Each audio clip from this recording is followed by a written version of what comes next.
How you doing, everybody? Randy Richard in the shop. Little quick catch up here today. It's Sunday, the October 16th, and it's been pouring rain. Boy, this is the first good storm we've had in, what, 6-7 months? So that's pretty sweet. It started raining last night, pouring rain, and tree broke down the street and took out our power last night. They got it going by 4 in the morning. So, but anyway, we're pretty happy about that. It's pretty wet. I'm really busy with my new job. 6 days a week, 13-hour days, just lovely. So, but my boss is really kind. Bought me a brand new pickup truck to drive, so that's really nice. A little Ford F-150 4-wheel drive, full crew cab. So it's a pretty sweet little ride. Actually, it's really nice to drive. Anyway, a few things. Did a little horse trading with Don Cossett. I think he showed this in one of his videos. Didn't really figure out what it was for. But this part swivels, has a little degree thing. Has a dovetail thing up here. It was probably some kind of jig, special jig setup or something, but it's really pretty well made. Pretty nicely made. I'm going to turn that into something. I'm thinking something with tool grinding or something like that. It's a really pretty nice made piece here. Has a slide dovetail this way also. Or really it's kind of a T-slot set up here, but this part's a dovetail on top. So, pretty. He never figured out what it's for either, so. And then there's this part too. And yeah, made by, can't read it, Bucum Tool Company, Detroit, Michigan. Diamond set. Cora is engraved, but there's a diamond right here where they use that to true up a grinding wheel, and then you have some setup in here. This is all, you know, at an angle. This is locked in with a set screw, so I haven't loosened it up or anything. But it's kind of interesting. This part's here to hold something.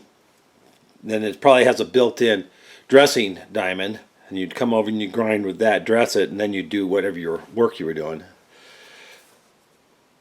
Pretty kind of neat piece. I mean, it has a part number and everything. It's made for a special purpose. Maybe we can turn it into something.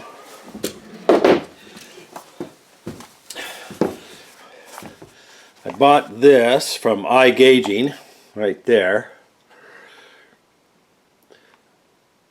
And so what I'm going to do with it is turn it into a little project, which I think should come out pretty slick. But anyway, it's not going to be used as a depth gauge though. A little bit different tool. So that'll be a kind of a fun little project here. I need to do some design work first. Haven't done that yet, but we'll be working on it.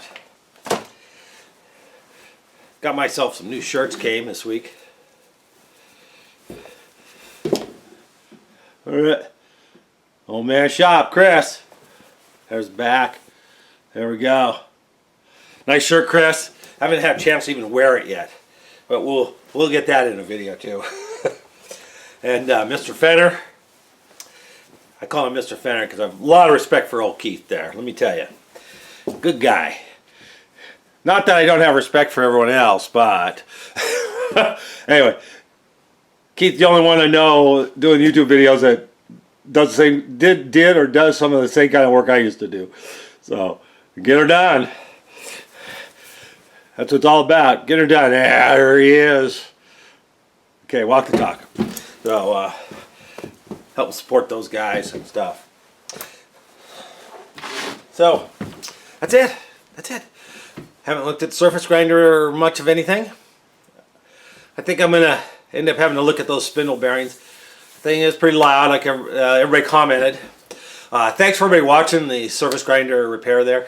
That was a really fun project. Came out really well. It really works good. Had to fiddle a little bit with the adjustments of that nut. but you know, it works just fantastic actually. So I'm probably going to be doing another lead screw, maybe actually 2 of them. We're on the big lathe, on the Lance lathe. I'm going to take apart, have to do some measuring, and then put it back together again to make the parts.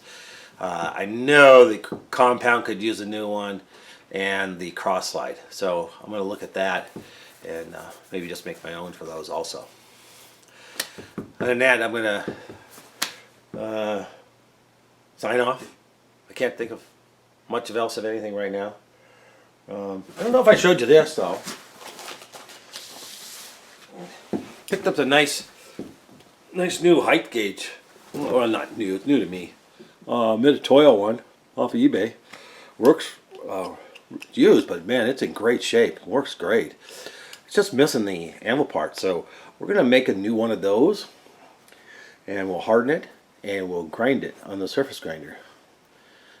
Make a really nice one. Be nice to make a carbide tipped one even, and get a diamond wheel and grind it. But yeah, this is really, it was in great shape. Came in the original sleeve for covering things. Yeah, I'm gonna like this one.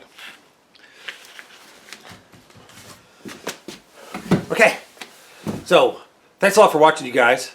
Like I said, thanks for watching that last series. It was very popular with everybody, and I hope to do another, like I said, 2 lead screws for sure, probably, with different types of adjusting nuts. The adjusting parts on the lathe lathe for the cross slide is very similar to the one Keith Fenner just did. It's not the same, but it's very similar. But still, we'll get on to maybe making some of those. So thanks a lot for watching. Thanks for subscribing. We're almost at 9,100 on the subscribers. So 10,000 is around the corner, hopefully. Thanks you guys for everything. I just want to mention too, I do have some scribes left, and I have 1 dovetail cutter still in stock. If anybody's interested in a scribe, I don't know, probably have 15 or 20 scribes still. People have been picking them up, so we'll see how that goes. Maybe next year I'll make another batch of scribes and stuff. And I'm always making dovetail cutters here and there when I get the time anyway. So if you do want a dovetail cutter, you know, email me.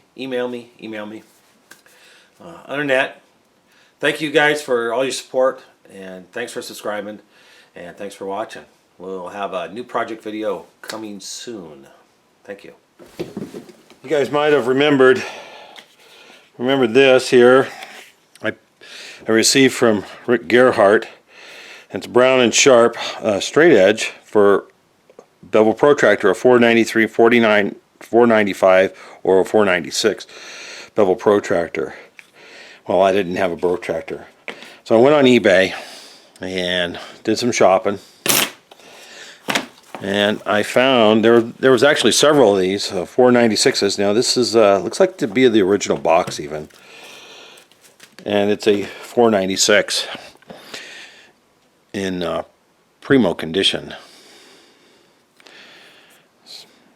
But it only has a short blade, a 6-inch blade. Has a guy's name in there, good old Ken Gaddis. But the new blade fits this perfectly from Rick. So now I have a short and a long, and I have now this is a vernier scale on here, but it's in great shape. Probably hardly ever been used even, and this is a 496. So that's very cool. That's very cool to use. But I just couldn't have that blade sitting around. And then I got this for about 40 bucks. It's really quite the deal.